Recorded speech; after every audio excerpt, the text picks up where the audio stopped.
Welcome students. अगर कोई पूछे कि why under root three is irrational, तो इसका एक जवाब तो ये है कि इसके सॉल्यूशंस, यानी जब इसको सॉल्व किया जाए कैलकुलेटर पे तो इसके सॉल्यूशंस जो हमारे पास आते हैं वो नॉन टर्मिनेटिंग हैं।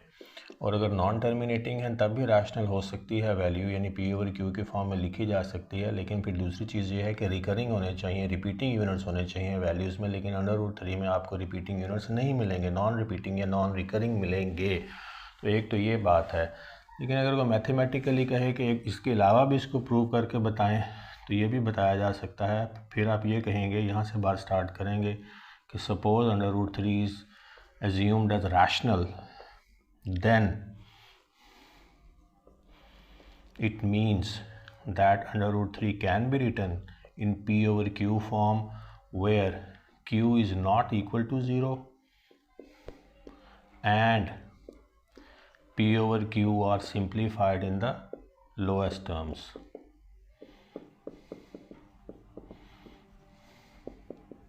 ये दो कंडीशंस बड़ी ज़रूरी हैं। Q not equal to zero होना ज़रूरी है ताकि हमारे सॉल्यूशंस अनडिफाइंड ना हो, और P ओवर Q का फिर लोएस्ट फॉर्म में होना, यानी कि कैंसिल आउट होने के बाद की बात हमने करनी है। अब ये सिर्फ प्राइम नंबर्स हैं, रह जाएंगे हमारे पास जो सिर्फ अपने पे और वन पे डिवाइड हो सकते होंगे। तो फिर आगे बात करेंगे कि now take square, taking square on both sides, because we have to resolve this root, we have to take square on both sides. Then under root 3 square is equal to p square over q square. Now square root से cancel out हो गया, तो यहाँ left hand side पे बचा 3, right hand side पे बचा P square over Q square.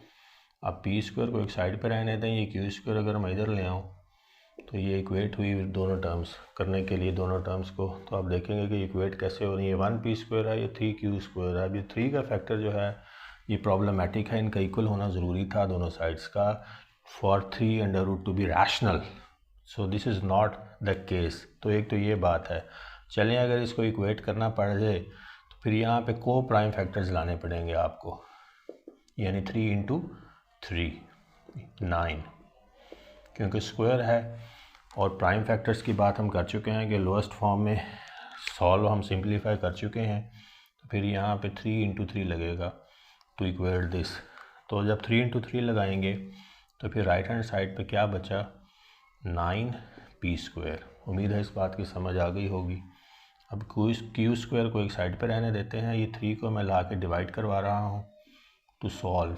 3 3 ज़ा 9, so q square is equal to 3 p square. अब ये 3 राइट हैंड साइड पे शिफ्ट कर गया, पहले लेफ्ट हैंड साइड पे था। अगेन यहाँ पे 9 का फैक्टर चाहिए होगा, और ये सॉल्यूशंस जो हैं ये इसी तरह से जैसे यहाँ पे बात की थी नॉन टर्मिनेटिंग और नॉन रिकरिंग चलते चले जाएंगे, कभी भी पी स्क्वायर क्यू स्क्वायर के बराबर नहीं आएगा। तो आप ये लिख देंगे as P square can never be equal to Q square, so under root 3 is irrational.